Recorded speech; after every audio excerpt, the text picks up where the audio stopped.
ए फावड्या नाही हावड्या तुझ्याकडे आहे का कॉपी? नाही सर, अजिबात नाही. पाहिजे तर चेक करा. धरा. एवढं म्हणतोयस म्हणजे नसेल तुझ्याकडं. नाही सर. सर आवाजनी चेक करताय तसं त्या सागऱ्याला करा की एकदा चेक. ए जीसीबी, तू नको मला शिकवूस. कोणाला चेक करायचं आणि कोणाला नाही मला चांगलं कळतं. ते पोरग तसलं नाही. बर दे की, अभ्यास करायच्या टायमाला झोप येते या.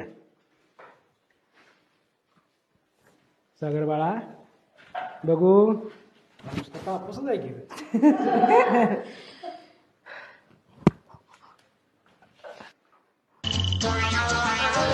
सर तुमच्या पायाखाली काहीतरी पाहिजे नाही. उचला. कसं पाहिजे हो बाय, तुला का चांगला समजला आणि आपलं करतोस रे. अजिबात पेपर मिळणार नाही. माझा विषय काय तो? बाहेर जा.